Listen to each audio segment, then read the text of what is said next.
Hey everybody, I hope you all are doing exceptionally well. I thought I would have some fun with this introduction because it's always a good idea to change things up. You may remember, if you are a regular follower of my program, that I had Lida Music on, and Lida Music was the official music artist of Zenny 62 Media's 2019 CES Las Vegas coverage, right? Well, I love her music. That's no joke, okay? It's not like, hey, you just love her music because, right? No, not at all. One of her favorite tunes that I highly recommend that you go and stream and get is called Religion from her Divine Distraction album. And I am just gonna, have a little fun while I put some things together here because there's a lot in Raider World to talk about. And do this, kind of start it like that, right? Listen to this. Hear that? Start it like that, right? Listen to this. Hear that? I love this music. I love this music. Hear that? All right. And if it sounds sort of like strange and ethereal and kind of outer spacey, it pretty much fits the week of Raider news. I mean, think about it. We had Derek Carr on the trading block, and then we had the news that the Raiders are trying to get Antonio Bryant, and then the news that they are trying to get Kyler Murray, and all this. And I have to take a time and say, yes, prayers for Alex Trebek that he recovers from pancreatic cancer. I'll get to more of that later. But even that news underscores just how much this has been, this is kind of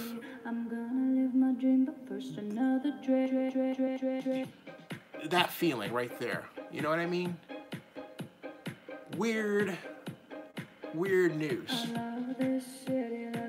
And then it all culminates with this whole deal where all of a sudden, from last Friday, the Raiders decide that there's an issue they bring up that, hey, it turns out the Coliseum JPA agrees with, that causes them not only to not sign the deal, they're still trying to work things out,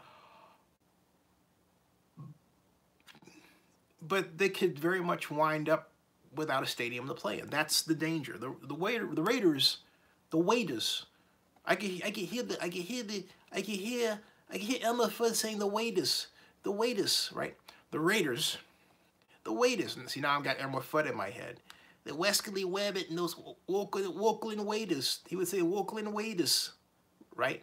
Anyway, I could very much see this as one of those living on the edge of business death situations the Raiders seem to love to get themselves into.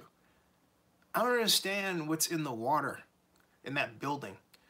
And if they're going to transfer it to Las Vegas or Henderson when they leave, whenever that is, okay? As Raider Lou just posted, the Raiders just love being a drama series. Yeah. And so that's why you can understand I played Lida Music's song, right? Because it's that religion, it's do-do-dee-doo-doo, right? It sounds so good and it's so cool, but it's also so dramatic. Hey Richard, how you doing?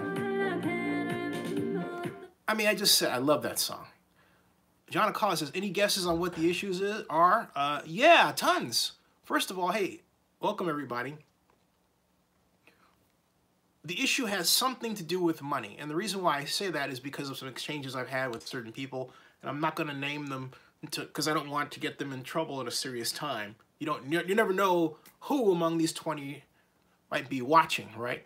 But, and while that's not as huge a deal to me, it's a gigantic deal to the people that talk to me, so I don't want to hurt them.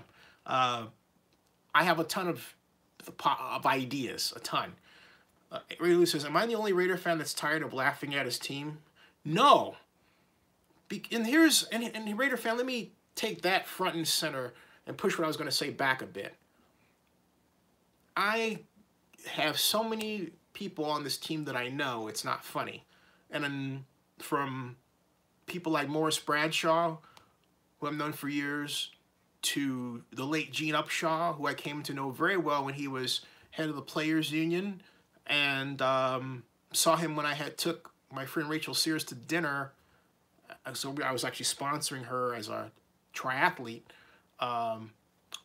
when we were in Houston for the 2004 Super Bowl, and he was having dinner across from us.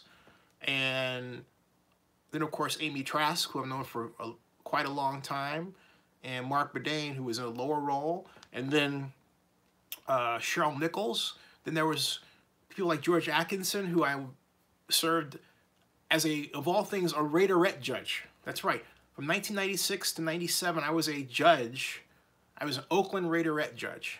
And I was known for picking women who had advanced degrees, who were tall and strong, okay? If they were like over 5'5" or 5'7", everyone looked to me and they would say, is any, you know, thumbs up.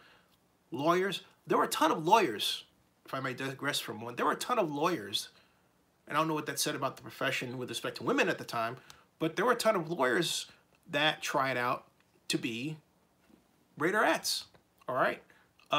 You would say why? I would say because I think they just loved the idea of dancing and looking their best in that way. Something, and to that fact exists to this day. And to double down on that, the two women that filed lawsuit against the Oakland Raiders, they were actually law school. One of them had just got her law degree, all right? Had just got her law degree. So, at any rate, my point is,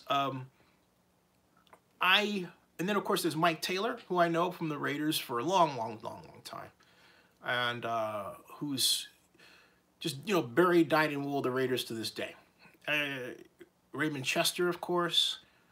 Otis Sistrunk, who I know really started this whole thing for me. I met him in 1976 when he came to my mom's place. So I say all of that to say, yeah, it is very difficult to be in a position of criticizing a team that you feel like, I feel like, is an extended family, okay? And I know Mark Davis doesn't feel that about me because he hasn't tried to get to know me. But that doesn't mean I don't have those relations, and I do, okay? Some people I've come to know very well have either moved along, like Amy or Bruce Allen, okay? Or passed away like Al Locasal, all right? So that's the position that I know the Raiders from is very unique, and it's from a guy who, starting out, didn't even think he would be interested in football because he thought, and talking about me, that, you know, football preyed on blacks to be slaves. That's what I thought when I was 6 years old, and I told my grandfather that. All right. So for me, if you think about what I just told you, it's quite logical that I would take a hybrid direction to pay attention to pro football as opposed to playing, okay? So as far as getting to your question, to answer your question is concerned, I had to come back to what was put before me in terms of, you know, Raider Lou saying, am I the only Raider fan that's tired of laughing at his team? I'm not laughing. I'm criticizing. It's not funny. It's tragic. The organization deserves better, and it must stop fooling itself regarding its position. Now, I believe what the problem is has something to do with money, and I think it has something to do with issues like, for example, who pays for electricity and electricity split costs. You know, and it may now it may also have something to do with game day expense, because I know historically in the lease we've paid that, and I would be shocked if there was some sort of attempt to take that away. But that kind of difference would be the kind where the Raiders would say, wait a minute, we don't want to do that. And something along those lines. Or it could be, let's see, it could have to do with the issue of box use or tickets. You know, it may be that the Raiders would turn around and said, hey, you can't use this box because we have a lawsuit with you, and therefore, you know, it could be something like that. I can think of a number of issues that are potential deal breakers, but are resolvable deal breakers. And also may not seem important to you or particularly to me, but are important to those parties, to the Raiders and to the JPA. Reason you would say, why do I mention, or you might say, why do I mention electricity costs? Because a sports organization, well, look, you use electricity, right? In a stadium situation, someone has to pay for that electricity that's used. Who does?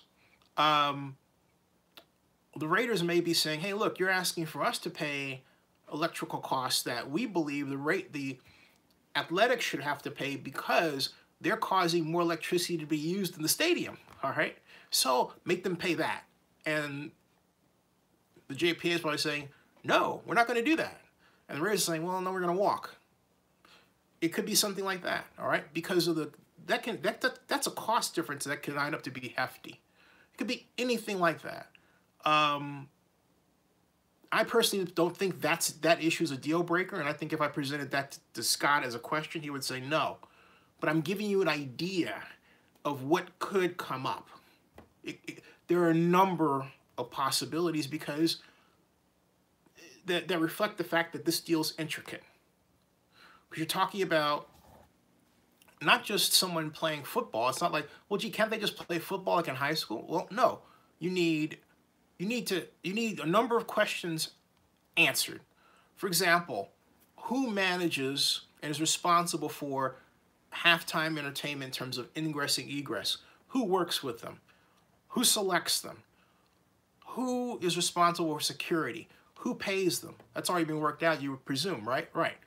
What about such things as food and concessions?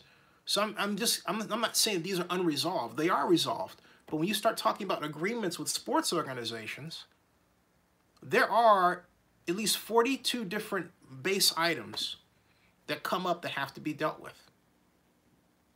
It's not simple. Everything from, hey, ushers and where the ushers, who manages the ushers and how many you need, who pays for them, such things as you know, when there's a cutoff of drink service. Remember, it used to be you serve alcohol through the fourth quarter, and they started cutting that off after the third quarter. And I think at one point they started cutting it off a little bit after halftime. So there's that. There's the issue of when the Coliseum is closed after a game and when it's open before a game. There's, of course, the issue of tailgating and how layouts for tailgating are handled. I don't know if anybody remembers how the 66 Mob was treated by the Raiders because they had a certain beer. The 66 Mob, I believe, had Corona, and the Raiders wanted Bud Light. But the whole point is, hey, look, if the Raiders want that, they should pay for it, you know? So, I mean, there's a lot that comes up. It's not simple, folks. It's not simple. Just saying.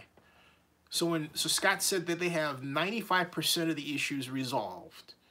And all of this comes under the cloud of a lawsuit, which makes even what you might think, or I might think, is the smallest issue, okay, is a small issue, even larger, all right?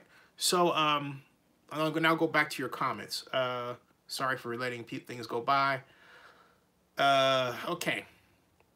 Rob Ivan says, time for Carol Davis to get more involved. Hennessy, how you doing? Loyal to the Soil says, Mark needs to sell the team. Rob Iman says, Larry Ellison would love to buy the Raiders. Do you have that on video?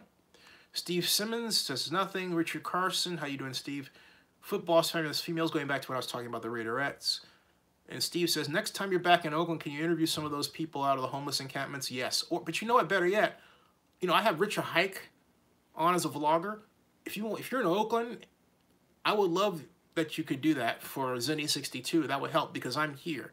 And, Richard today was kind enough, and he was compensated, okay? He wasn't like, oh yeah, I've got all this time and I'm, independently wealthy. No, I compensated him to go out and represent Zenny62 Media as a vlogger under my direction, okay? And I think he did a fantastic job. He's always done a fantastic job. That's why I said, hey man, I need you, man, because you get how, in other words, for example, he holds the smartphone horizontally like this, okay? And he talks to it and then he flips the screen around, shows you the action and everything. That's all I ask. And you would be surprised how hard it is to find people who just adhere those simple rules. That's it, all I ask. I just want, a movie-style aspect ratio. I don't want this doggone horizontal thing with the black bars in the middle where your world is scrunched like this. Forget it, because you miss all this stuff, okay? Richard understands, and he understands talking to the camera, having his face seen. What I just said right there, a lot of journalists don't want to do. Well, I don't want you to see my face. Well, excuse me, you don't want people to see your face? You cannot be a partner with Zenny62 Media. You have to be willing to show your face and talk. People want to see that today. They want the authenticity. How many times you heard that word today? That's a part of it. People want to see you. They want to hear you. What's your idea? Richard brings it. So if you can do that, that would be fantastic, man. Moving along. Octavio Arias says, what's the issue now? I believe I'm telling you that. Chris Crow says, I hope the Raiders play Oakland 2019, even 2020. Octavio says, not funny at all. Don't know which part I missed that wasn't funny. Loyal to the Soil says, Mark Davis would fit well in the soaps. The Young and the Restless in the soaps. Although I believe Octavio may be coming back to my statement or someone else's statement saying that they're laughing at the team. I'm not laughing. And I believe Octavio is saying he's not laughing either. Am I correct, Octavio? Raider Lou says, I've had George Atkinson randomly stop at my tailgate a couple of times and just eat and converse with my family. Having that connection as a fan who didn't see Atkinson play has been pretty cool for me. And I've seen George to play, and I have his number here. I'm trying to get him on the doggone show. But Mark Davis is probably saying, no, anyway, talking to Zenny Abraham. But at any rate, my whole point, no, you guys are, but I can see Mark doing that. Zenny, no, yeah.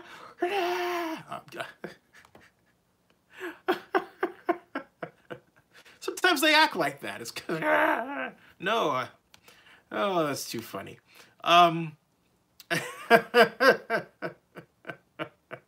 Okay, moving along. Joseph Armendariz, in fact, the only people that don't act like that are Raiders attorneys, particularly Ventrelli. I think he gets a kick out of the whole thing. I like Dan. But the whole point is, Joseph Armendariz says,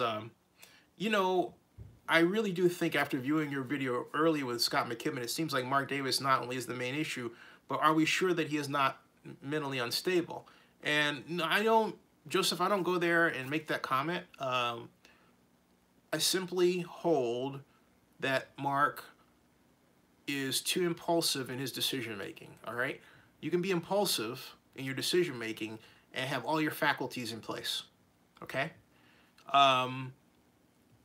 There are some people who have a habit of believing, well, I would say the one thing I would accuse Mark of being is imperious, okay? I want this.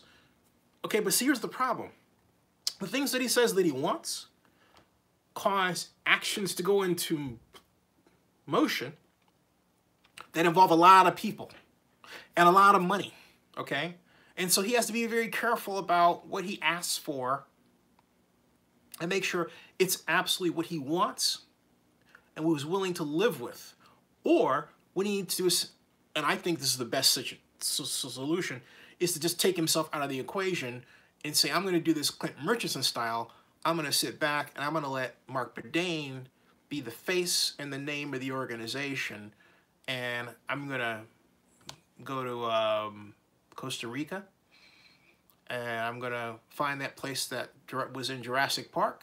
And I'm going to have myself a good old time without the velociraptors, you know? So that's what I would do if I were Mark Davis. I mean, get involved in all this, have your face everywhere, people saying things about you. You don't need to do all that stuff. Why? Why bother? Just because he's an NFL owner doesn't mean he has to have his face out there and his decision on everything. Just build the right organization with the right people, wind it up, and watch it go. That's cool. So Anthony Teal says, will Mark Davis eventually may mail to sell at least half the Raiders? I think if the Raiders continue to go on this path, no. The Raiders, I'm saying this straight out. I'm saying what is coming out of my feelings. My feeling is that the Raiders will take a dip but then be recovered by gambling revenues in Las Vegas. Mark will pick the right time to sell, dump, and he'll be a very rich man. That's a very real scenario that I see right now. Now, my crystal ball that formed that scenario is picking up information all the time. And so, hey, it's ready to change at a moment's notice. But right now, that's what I see. All right? I go back to something that I said a while back, and people thought I was a little, you know, either nuts or just pandering to say it, but I really believe it. Mark Davis seeing that gambling was the future for the Raiders and the NFL was genius. He was willing to pull the trigger when others weren't. Okay? Davis was willing to pull that trigger when others weren't. And no, there are a few decisions that Mark makes I like, including the Vegas one, because arguably he could have done the same thing in the Oakland situation. Maybe. But and I say that maybe because I know that there are people on the Coliseum JPA who don't like the idea of gambling at the Coliseum, which I believe is going to cost the city and the county and the region in the long run. But my point is, gambling's here to stay with its dangers, the dangers I've talked about with Tim Donaghy, the NBA referee who was basically presented as truly fixing games. Remember that? Okay? Even though the NBA said, no, he wasn't. And the court said, no, he really didn't look like he did. But you start looking and it looked like he did. All right? Ooh, when there's smoke, there's fire. My point, though, is that aside, look at what's going on with the Las Vegas Aviators. Richard Hike pointed this out to me. He's a big baseball fan, so he goes to buy tickets for the Aviators games. They sell like that. You know who they sold out within 3 minutes. Do you know who bought them? Brokers. Ticket brokers will be the bane of Las Vegas success in the growing sports industry in that area as we move forward. And so if that aspect of the value change of events in this is not brought under control in terms of ticket brokers and purchasing tickets, and also brokers with, booking and hotel rooms, Vegas will not succeed at this. They will have prices so high that they will quite literally gouge themselves they will gouge the possibility of true success out away. And you would say, how? Easy. Because if you are choking off prices to the point where people don't want to come, what you force is a situation where hotels have gigantic inventories of rooms that are unoccupied, where there are gigantic inventories of tickets not bought. And all that spells gigantic losses for the casino industry that's gotten involved. So that the ticket broker and the activity of the ticket broker has to be brought under appropriate controls. What those controls should look like, I don't know. But I know that there should be discussions as to installing them.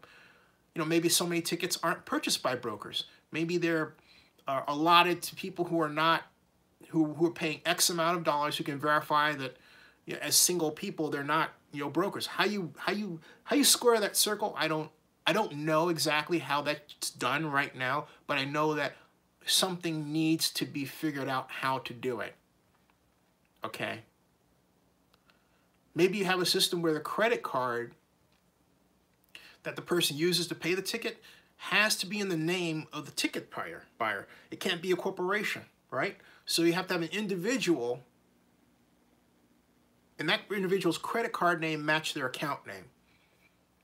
Period, end of story. No corporate buying. So that means you stand a better percentage chance of getting individual purchases. Okay? Something like that has to be done, or Las Vegas will not survive this. All right? So, Steve Simmons says, I like the video you did with the Uber driver talking about the people moving into Oakland. Thank you. Hey, Lissette, how you doing? Octavia said, correct. I got it. What am I missing here? Chris Crow says, will Lynch play if they stay in Oakland? Yes. Well, yeah, this year. Richard Carson says, 76 Raiders were the greatest. Awesome people. Lissette says, Richard did a good job. He did, didn't he? Jordan Yancey says, I think Antonio Brown will be traded this week to the Raiders. I think that would be fun. I hope so. Octavia says, no AB, rather the Raiders draft Metcalf. I want AB. I want AB. Antonio Brown and Marshawn Lynch, that'd be a cool pairing. I want AB. John Collins says, you think eventually the answer to what the issue was will come out? Yes. Pride and Purpose says, Mark is an emotional man. Yes. At times to his detriment. Octavio says, we need to look to the future. Yeah, we do. Joseph says, you're right.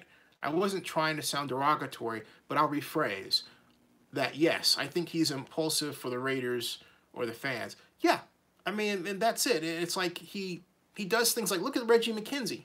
First, it was well known that the Raiders were told to get someone who was a general manager who was top flight.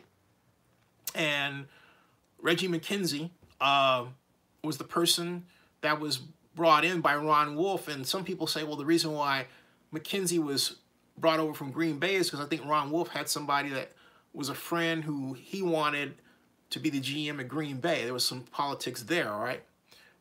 All that aside, Reggie came in and he did, I thought, a balanced job. Yeah, he had his, someone say he had his share of mistakes. I don't put all of that on him. I put it 50% on him, 50% on Mark Davis and the Raider organization, because they have the purse strings, all right?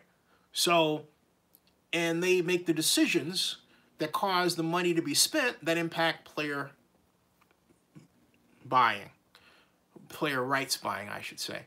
So, and if you figured out that I'm alluding to the events of last year, you would be correct, where the Raiders basically didn't have enough money because they were getting less revenue from the money from the stadium tax revenue for the Las Vegas stadium, all right? And I don't care what they say. You can just calculate that out, all right? The evidence is there. If you don't know how to read a bond document and you don't know where it is, ask me. I will show you. The numbers are there. You can do the math yourself. It's easy to figure out. If you can't do that math, you ought to be ashamed of yourself for not going through school and learning math. This is where applied mathematics matters, kids, all right? This is where this stuff matters. This is where understanding where 2 + 2 = 4, how to figure that out matters, or, 2 - 2 = 0, okay, that sort of thing. Or having a string of numbers that equals a year, which we call it a time series for a year, right? Oh. The numbers are in front.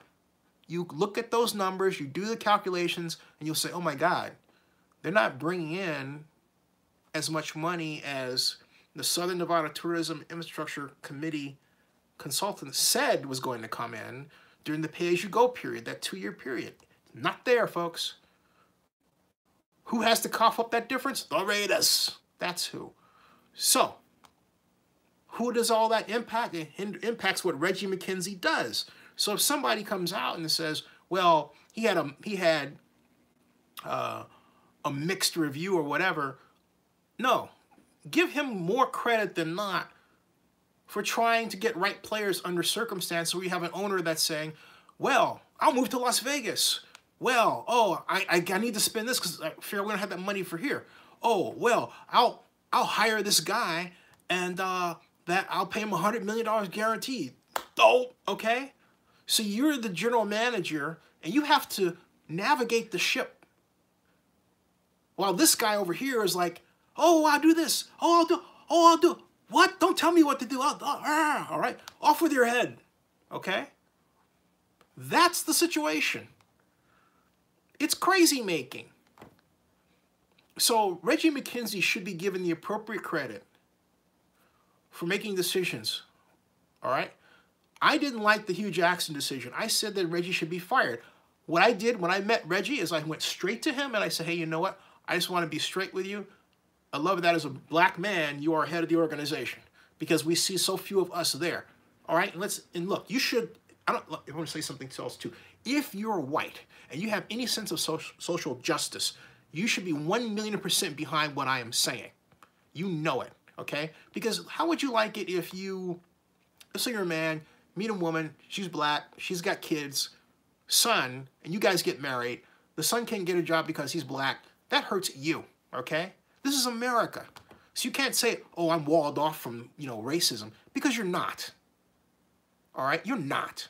So getting back to Reggie, I said, as a black man, I'm very happy to see you in that position. But the reason why I wrote that you should be fired is because I didn't like the fact that you were not talking to Hugh Jackson. Hugh Jackson was the head coach. You guys didn't get along. To me, it seemed like he didn't get along, all right? And he told me something that I've said before in this space, and I'll never forget. He said, just because two people are black doesn't mean that they're going to get along. Well, duh. I mean, I say that now, right? But I didn't think about that, and he's right. And that, I think that shows a microcosmic clue, if you would forgive me for this brief digression, of where we are as African Americans in America today. A welcomed and really cool diversity of thought, which less assures that we're going to work together to achieve mutual goals because of the way that's played out. It should be, hey, I respect you as a brother or a sister has a different point of view, but I also will work to make sure that you advance because it's hard for us collectively because of racism. That's how it should be, okay? And that is why I wasn't happy with, how Reggie treated the whole Hugh Jackson thing. But we talked about it, and, after that I was cool with him. So Reggie's always been a good, fair-minded person, always interested in new ways of evaluating personnel. I like Reggie a lot, and I think what happened to him sucks. And what it was Mark just, once again, being impulsive. Reggie probably said something he shouldn't have, or and Mark just flipped. Because remember, Mark had said publicly that he was going to leave the reins of the Raiders to two people, Reggie McKenzie and John Gruden. That's what he said. And then he turned around and changed it as the losses mounted up. And Mark looked for somebody else to blame other than himself for the fact that the money that was not there to maintain players was his fault. It was Mark Davis' fault. It wasn't Reggie's fault. Okay? So, again, Mark, if Mark took his decision, if Mark took himself out of the decision-making process, I think the Raiders would be a lot better off. I really do. And that's not being insulting toward Mark. He shouldn't take it that way. And if he is as intelligent as I know he can be, he wouldn't take it that way. And I don't care about the emotional part. Because look, the end result, every time I made a suggestion regarding the Raiders, what does it do? It makes the team better. It makes the organization better, all right? So anybody that's not listening to what I'm saying to them, what's wrong with your head? All right, now my point, getting back to what you're saying is, Octavia says, our leading running back should be Chris Warren. Based on his last year's performance, yeah, I think you're right. But the reason I'm hesitating is I believe, this is me personally, I want someone who's faster, okay? But he was very effective, no question about it. Hey, Sean Watson, Big Eightful says the Raiders will mess up in the draft, count on it. Cowboy Rest says, my God, even Al Davis knew when to step back when he had to. Yep. Steve Simmons says, what do you say? Can you see Mark Davis selling the team and being a billionaire? Yeah, I can. I can very much see that. Loyal to the Soil says, the young Al Davis, his actions speak louder than his words. The old Al, yes, he knew when to step back. Octavio says, tickets will sell with hotel packages. Oh, you mean, in other words, they're going to be Choke City level high price too? Ugh. Octavio says, AB is too expensive. Can we afford him? I say, you know what? Try to find another sponsor. Do something to pencil him in. Some creative financing to get him in the building. Pride and Purpose says, I would like to see Paris Campbell in silver and black. Great upside. I 1,000,000% agree. Sean Watson says, what do you think about the A's opening up Mountain Davis for the Battle of the Bay? Been done before. Draws a huge crowd. Should be done again. Just make sure the ticket prices are held around the $5 to $4 range. Make it attractive. And sell the heck out of it. Absolutely. Remind people of the history. Steve Simmons says, the Raiders had it going on there for a minute. Jason Campbell, Hugh Jackson, Reggie McKenzie. Yeah. And then Jason went and got injured. The Raiders really never recovered from that. But the Raiders' game plan with Hugh Jackson and Jason Campbell was a thing of beauty, I thought. They just didn't get past the Patriots. And I was at that game. That was more a defensive issue than anything else. Also, I felt the Raiders didn't use enough short passes to make the Patriots chase the ball, you know. And so Sean Watson said he should have fired himself. Steve Simmons says, I like Reggie McKenzie. I just wish you would talk more. Octavio says, Mark said it was his decision. Yeah, I remember that. Cowboy Rest says, SF, the people had to do with the headquarters and practice facility in Alameda. I'm not getting that because whoever's reporting that, that's wrong. Because if you look at let's dispel this right now, okay? Because I have that on video. Hold on a second. And you probably didn't see this, okay? So, Octavio, did you watch our interview with Scott McKibben? Yes or no? Because I'm guessing you probably didn't. All right. So, I'm pulling up right now. He's not saying anything. This one went to... Okay, this is the Scott McKibben interview of earlier today. So you can hear for yourself that that's not the case. Listen to this. This is from earlier today. This is by Richard Hike. I'm going to enlarge this, all right? So hold on a second here.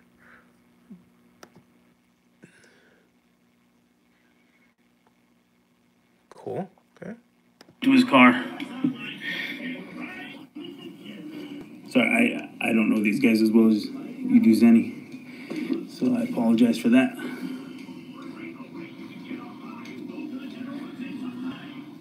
Get great deals on great gear at Bass Pro Shops and Cabela's. At Cabela's Catch All Year Bags only $13 each. Gotta get that shot of him driving away. Oh. Hey there. Just a public comment. You first. Okay, what?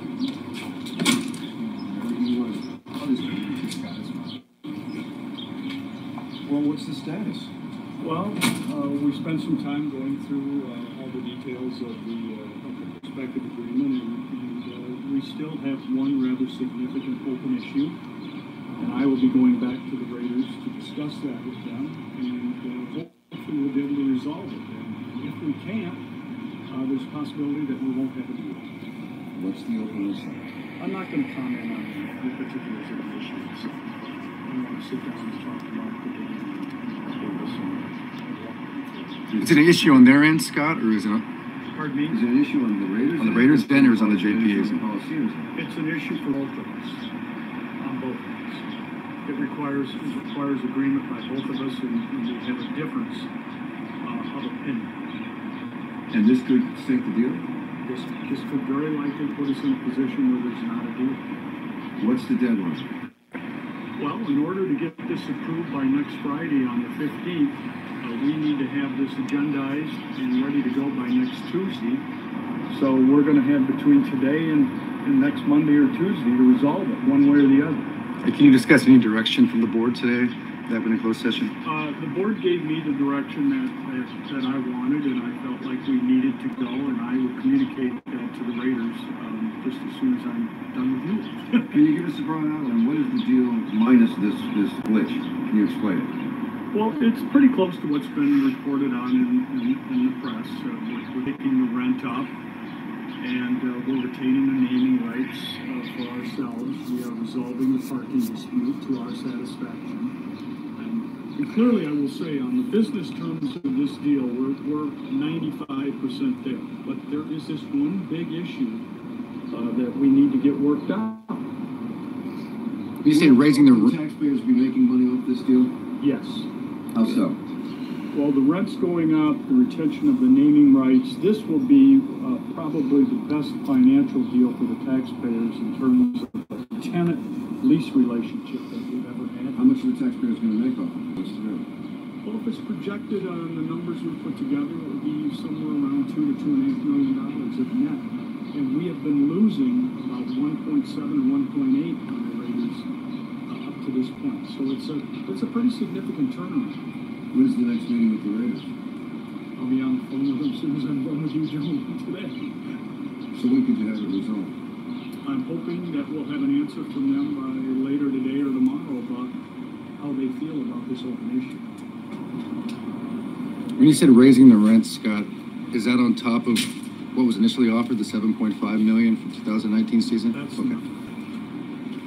That is enough. Is this something that you think can be worked out satisfactorily, or is it Well, we're hoping tougher? so, but there's a chance that it may not. It's hard to tell. Awesome. Like I said, I'm hoping so, but I'm not sure. Till I get back to them and walk through complications from our perspective on this, it's hard for me to predict, okay? I've said to all of you, and everybody's, I think, has been quite good about this, we're not there yet. There's I's to be dotted, T's to be crossed, and we're trying to make sure that we've done this and we've done it right. Keep in mind, the complexity of this is not only the moving parts, but it's that when the Raiders leave after this, they're gone. So we need to be absolutely certain that we've done this right.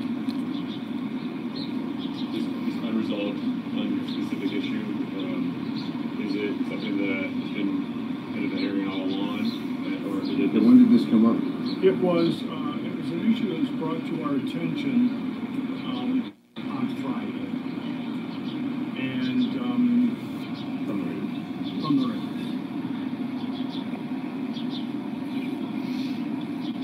What about the training facility in Alameda? Have you guys been discussing they're what happens entitled to with use the training facility. 36 months or so on For that? 36 months, and they pay rent on that. Now, the training facility, the way the language is that the training facility was to be made available to them if they weren't playing football here in Oakland as a transition. But if they're playing here, such as they have in the past, they can continue to pay rent, and that's part of the $7.5 million. They pay us $525,000 now. Oakland City Council's not backing down from this lawsuit. Have you heard from the Raiders about Okay, so that is what their thoughts? I mean, No, the original actually, the deal. lawsuit issue. okay. I'm gonna stop there because that gets to what I was saying. That look, the training facility is written right in the rent, and is the training facility. The Raiders have a right to use it for the next 3 years, okay, after they move. So that wasn't the issue. Now, I don't know, somebody said that other news organizations, I'm not going to repeat who they are reporting that. Give me one moment for just a few seconds to send a text just to see if I can get an update. Hold on. Okay, I'm back, and I just had to send that text. But anyway, as I've known this situation regarding how the lease is written, how the and the language there, you know, the Raiders have the right to use the practice facility and transition, and the practice facility and the headquarters, okay, and transition. So, because you have to move things in and out, all right. So for somebody reporting that, okay. No, it was never that. That wasn't the issue at all. You know, it never was. So if you heard that on another news organization, all right, then I would say you should tell them they're wrong. Tell them that Zinni Abraham has got the right information, and Zinni says you guys are just wrong. All right. I think Cowboy Wrestler, yeah, because you were saying that the issue had to do with the headquarters and practice facility in Alameda, and no.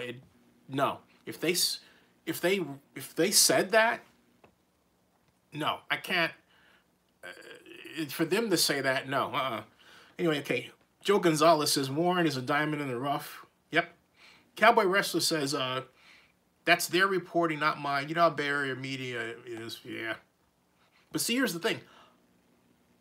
I would prefer to feast off that kind of error, because I'm there, we're there, Richard's there, we're getting it straight from the horse's mouth. I know that's not the case. So you know you're not going to hear it from us. That means you come to us to get the skinny. You come to us when you know the other media is telling you the wrong thing. Okay? Well, just come to us anyway. Forget them. So, all right. And Joseph says, do you happen to know what the real beef was with Al Davis and Lane Kiffin? Yeah, I mean, gosh, that's a separate story on itself. But Steve Simmons says, do the Raiders even have a radio station here in the Bay Area? Not of their own. Hold on a second. And Daryl Jackson says, I think you're on to something. You can play the whole 10-minute interview. Okay, I think I just did. Cabaressa says, my gosh, just when you think this stuff is done, it's not, and it seems like it's being done on purpose. Daryl Jackson says, keep the colors and name in Oakland. Let Mark leave. He didn't want to stay. Keep the colors and name. Las Vegas Raiders sounds disgusting. Sick to my stomach. All right. Got it. Ryan Abbott just joined. Training facility, $525,000 a year. When he said that's not the issue, an increase in rent seems not to be it too. No, that's not it. It never was. Okay. Steve Simmons says, do you think there's a lot of poor power people in Oakland that do not want the Raiders there? Yes. Ryan Adams says, why can't it be public to see the issue? Because when you're in a negotiation, let me answer your question with a question. Are you aware that the Las Vegas legislation includes a provision that the financing details of the deal do not have to be made public? Okay. Are you aware of that? Yes or no? All right. Joseph Amendur says, at the end of the day, I bet you it's going to be an issue that was so trivial that this is really going to make you shake your head. You know, I wouldn't be surprised in all this, because there have been so many head scratchers in this for the last several years. It really isn't funny, all right? Pride and Purpose says, correct me if I'm wrong, but isn't there a potential strike looming which could affect the Vegas move also? It wouldn't necessarily stop it, but it would hamper playing games. If the strike happened, it would hamper playing games, which would hamper the sponsorships, which would hamper the Raiders' ability to make money to pay for the stadium, which would increase the likelihood that the Raiders would have to basically seek some sort of mitigation with respect to their leasehold or be evicted, all right? Because they're already playing in monetary margins right now. In this situation, the Raiders go to until gambling kicks in, and that's the one thing that promises some relief for them in the future. Now, if Nevada comes in and throws some sort of new tax on the whole thing, the Raiders can claim, hey, we can relocate now, and we're back to another soap opera, Vegas style this time. But that's taking things a bit ahead of the game. I was going to make a remark that without the gigantic sums of money that gambling promises, the Raiders are basically staring at a situation where they are, writ large, quite literally the one paycheck away from being evicted situation, all right? That won't happen, but I'm saying that because of the nature of the business that we're talking about. But the Raiders don't own their own stadium. They are renting. They are a gigantic renter, all right? A huge renter. And they're in a position where Bank of America could decide, in the most remote of cases, to say, you know what? We're going to have to get rid of you because you can't pay this. Now, would that actually happen? No, because the NFL doesn't want that kind of embarrassment. But my point is, a strike could bring them closer to that kind of scenario, remote though it may be, under consideration. That's all I'm saying. You can't just say, oh, that'll never happen. It's a matter of percentages. So pride and purpose, I got that one. Steve Simmons says, if you were the owner of the Rams, would you rather have did that deal in Los Angeles or moved to Vegas? I would have never touched Las Vegas, all right? If I were the owner of the Rams, if I were Stan Kroenke, I would have played it just like Stan did it. Well, not just like. First of all, I would have been more open about my desire to want to relocate. I would have said, I don't think, here's the comparison for me as a business owner, and I don't think that you, St. Louis, in terms of franchise value, can match my potential in LA. Here's why, and I would have had a matrix, okay? And I would have said, look, I'm going to make sure that you get an expansion franchise for St. Louis. Meanwhile, I want to move to Los Angeles. I think the way this was done from the start for the NFL was done wrong. Just plain wrong, okay? And the NFL's trying to make it look like it was all the Raiders. You can see that in the public relations going out like right now, it was brought to my attention. Jason Cole wrote an article that was critical of the Raiders' decision-making based on some conversations he ostensibly had with an owner or two. And so I would say, look, which owner is trying to spin Jason to put him in motion to make Mark look bad, all right? Because Jason basically set up that scenario where, hey, the NFL is making you, Mark Davis, look bad, and they're criticizing your decisions. And that sets up a scenario where it looks like the league is trying to do everything it can to distance itself from Mark Davis. Now, will the judge care about that in court?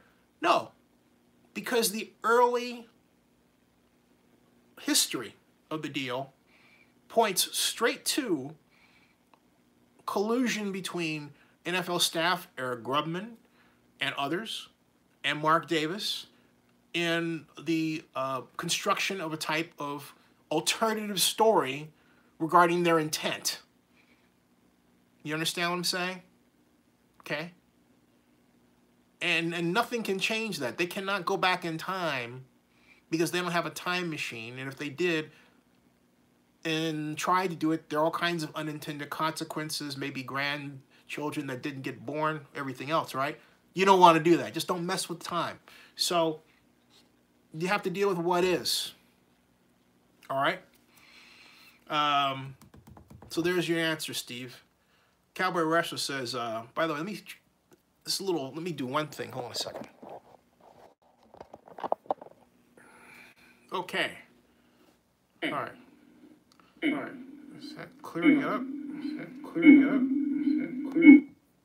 It's...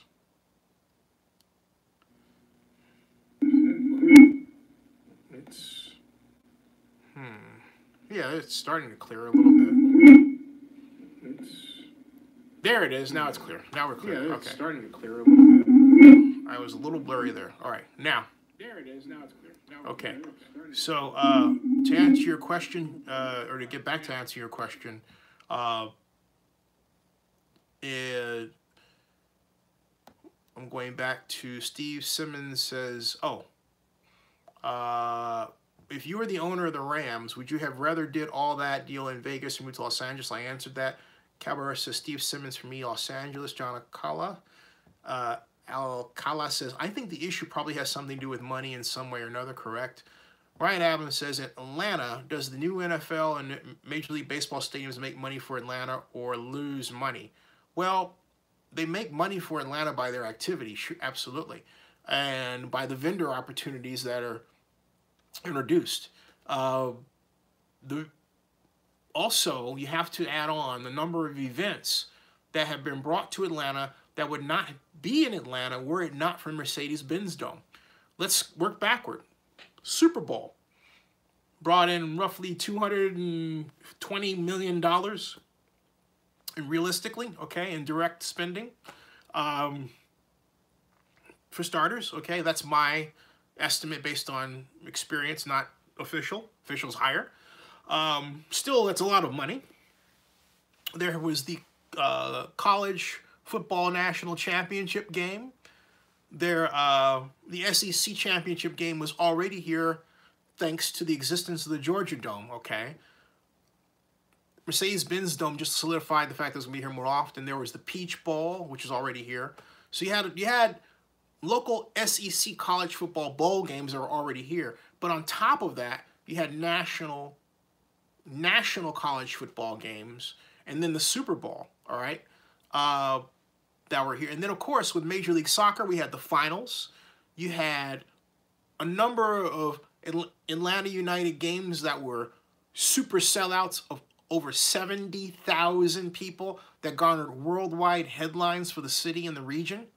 So, yeah, this has been an absolute moneymaker for the region. It's been outstanding because, among other things, you know, only Arthur Blank saw the potential for huge success in Major League Soccer and was willing to go all in like he did. And look at the results.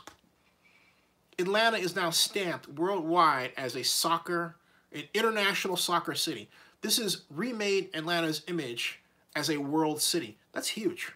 That's enormous, okay? That's really something else, all right? So, yeah, it's made more money already than Atlanta had to spend to make that happen. Steve Simmons says, is it collusion what San Francisco did keeping the Raiders out of Pac-Bell Park? No, it's politics. John Mark says, you're clear, Zinni. Thank you. Steve, by the way, well, I'll talk later. Anyway, Steve Simmons says, how do you live in Atlanta? Could you stay there full-time? I don't understand your question. I don't, I'm not going to answer personal questions like that. Because first of all, I don't know who you are, okay? Because it's kind of like, who cares, right? Cowboy Russ says, love Atlanta, just not the fan of the people running the state that it's in. I understand that. All right. So I haven't gotten a text back about that other question. Let me see something here regarding, Raiders live stream. Okay, that's there. I just want to check on the latest with Antonio Brown. Here are the top 3 teams vying for the services of Antonio Brown. This is by social media, all right? There's Titans, Bills, and Raiders, all right? So that's in order. So if I click on Antonio Brown Titans, it's the latest news there. I hope to wake up Antonio Brown to the Titans news to counteract the PSG losing today. Just a bunch of small, tweets, basically. time to talk odds, and we have Vegas odds on different things. So let's see what the Vegas odds are regarding this whole conversation. If that doesn't even look like it's it. All right, so that's not it. Nope, forget that. It was some sort of radio program. I don't know where it picks up. I thought it was just a text, right? I mean, not a text message. I mean a text publication, okay? You've got Ian Rappaport reported that AB sweepstakes are heating up and with trade could wrap up soon. We know that. Titans just monitoring the Antonio Brown situation at this point. That was 4 hours ago. So nothing there. All right, so now if we look at Antonio Brown with respect to Saints? What? Man, you got to be kidding me. Hold on a second. All right, Antonio Brown, trade, Titans, Saints. Antonio Brown trade just came up as #1 over the other two. Okay, so we know about the best trade options. This is as of March 6th, okay? So that comes up to Steelers Wire. That was 14 hours ago. All right, so basically nothing has changed. You know it. You know the situation there, so I'm not going to bother reading that to you. And let's see here. Latest news there.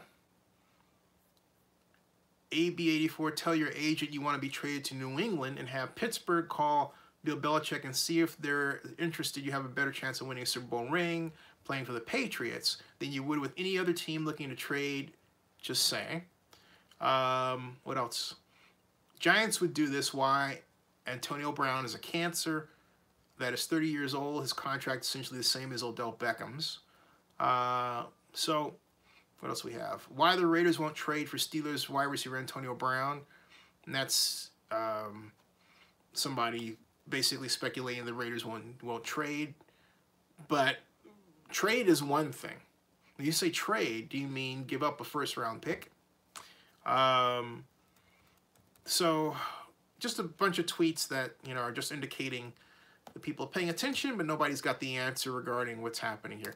Then Antonio Brown, Raiders. Ravens? Raiders. Man, let's see what's the latest here. Someone asked, why do Raiders fans want Weddle? Are you kidding me? NFL Shop will not allow custom-made Antonio Brown Raiders jersey to be made. You can't get an Oakland Raiders custom Antonio Brown jersey just yet. That's Steelers Wire. And Jason La Canfora has said that the Raiders are the front runner for Antonio Brown. He said that 8 hours ago. All right. And the Jets, the Cardinals, the Browns, and the Eagles are all out of the Antonio Brown race. And the Raiders have been involved from the start. And, of course, Derek Carr has said he'd welcome Antonio Brown with open arms. And, yeah, so that's the latest there. Well, it's not the latest. Those are the top tweets. There's nothing there. Okay, the Raiders acquire Steelers wide receiver Antonio Brown. It'd be after having worked through some hesitancy. His team is treading carefully and weighing all options. Okay. And this is some BS about Antonio Brown's baggage being put out by an organization I'm not going to name that obviously has issues with Antonio Brown being black. It's one of those, you know, veiled racism pieces that I'm not even going to say where it came from. The Buckeye Net says all signs point toward Raiders trading for star wide receiver Antonio Brown. And Bryce Hubbard says Raiders will get Antonio Brown and Le'Veon Bell, and they will stop ruining my Sundays. Okay, so there's the talk. That brings you up to date. Okay, that brings you up to date. The update basically is, hey, the Raiders are the front runner for Antonio Brown's services. All right, that's where we're at. Okay.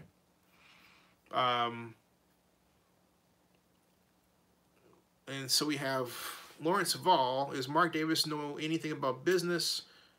If so, why didn't Al have him working with the team before? Ask Mark. I'm not gonna venture into that one. And John Acosta says, if we get Odell Beckham Jr., would you prefer him over Antonio Brown? No. Because to me, when I think of Odell Beckham Jr., I think of a person who is an excellent pass catcher in traffic, but who makes incredible catches, who is a great combination of physical speed wide receiver. But when I think of Antonio Brown, I think of a guy who's just flat out fast. And when he's placed in the right game plan, with the right matchups, and even when you don't have a perfect game plan, he can take over a game. Antonio Brown is an otherworldly wide receiver. I don't see Antonio Brown and Odell Beckham Jr. in the same class of wide receiver. I see Antonio Brown as in his own class of wide receiver. I'm sorry, I just do. And too much is made of Antonio for reasons I've talked about, which have to do with institutional racism, basically speaking out for himself. Let the man talk for himself. That's got nothing to do with his talent. Okay, it doesn't diminish him. And what I have to say something else too in this. One thing I'm really getting tired of are African Americans in media who feel emboldened to talk negatively about a black guy just to create favor with white folks, because it's statistically proven that if an African American speaks out against blacks, then whites support the African American that does it. In other words, if that black person, if a black conservative defends a white conservative, then whites, statistically, this is by study, favor that black conservative. It doesn't have to be a black conservative. It could be somebody like former San Francisco Chronicle columnist Chip Johnson, who had a habit at a point of criticizing criticizing black elected officials and black public officials. He did that to me with the Super Bowl, and I thought it was ridiculous. And white folks who lived in Oakland and the Hills loved him for that, right or wrong. They just loved that he reinforced their racism. And he could get away with that as a black person, and then turn around and, be a member of the Black Association of Journalists. I think it's called NABJ, National Black Journalism Association, all right? And all that. A lot of hypocrisy there. So it's some of that. I hear some of that today in some blacks in media criticizing Antonio Brown. And their fan base, which happens to be white and to a good degree conservative, comes off attacking or agreeing with him because he's attacking Antonio Brown, who's only speaking up for himself. Let Antonio Brown speak up for himself. That's got nothing to do with his talent, all right? And if a person makes a complaint, don't try to pigeonhole them, say they're a diva or all this. These folk, the folks that are complaining, are exceptionally talented. Hey, Jeff Gordano, if you come on here, you white buy again, I want to make sure you never come back again, because you're doing that for some particular reason. I don't care, okay? If you're going to come and visit, hang out, fine, and stay, fine, but I don't need to know that you're leaving, because I'll make it so that you never come back. I am sick of this stuff, all right?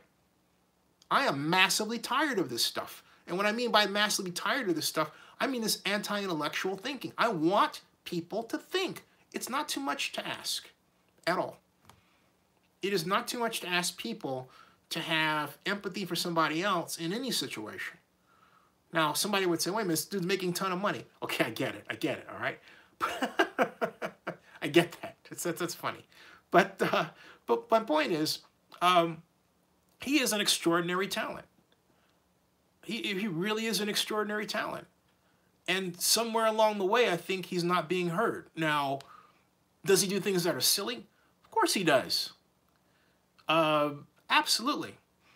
Does it seem like he's not being fulfilled in a certain way? Yeah.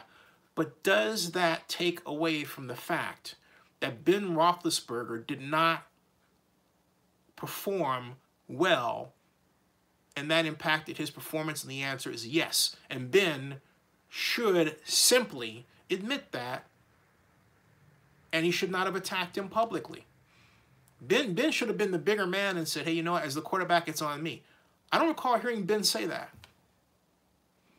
I don't recall hearing Ben say that. So how come Ben is not painted as the diva? Is it because he's white and male? Think about it. Because he doesn't wear earrings? Does he wear earrings? I don't know. Think about it, all right? Just saying, all right? All right. Pride purposes, I think Antonio Brown has been playing this move perfectly. Could be. Cowboy Wrestler says, the Greedy Hills, as we used to call it when I was a youngster. All right, Abbott says, I heard $1 million a year in tax revenue just for in and out. Could be. Could be. What else we got here? It could be. All right, so I'm going to stop at, it's 2 o'clock. And I'm going to stop at 2 o'clock. I hope you enjoyed the show. I apologize. Was this broadcast blurry for all of you? I apologize. Was this I just want to know. broadcast blurry for all? Because it went in and out for me, and I just want to know. It's blurry here for me for a little bit, but it's not blurry on my screen, right? So I don't know why that's occurring. Sometimes I have to stop it. Was that? Right, Abbott says Condi Rice should run. She loves sports and is on the AP. I think that's a great idea. I'd love to see her as a presidential candidate. Oh, it wasn't? Cool. All right. Oh, cool. That's great news. All right. So, not blurry. Yay. Clear all the time. Awesome. Woohoo. Awesome. And, hey, thanks for being great sports and great listeners. And, I'm going to actually get ready, and we're going to do them on the phone, party line mock draft next week, okay? On the phone, party line mock drafts. Right here, we're going to do first of many, not like last year where I did one. We're going to do more than one. So, watch your emails, and if you want to participate, send me a note through here, either via YouTube or Zinni at Zinni62.com is the email, right? Actually, do that better. Just send me that. Yeah, Zinni, if you want to participate. Z-E-N, okay, at Zinni62.com. There, okay? Send me an email there. This is going to be awesome. All right.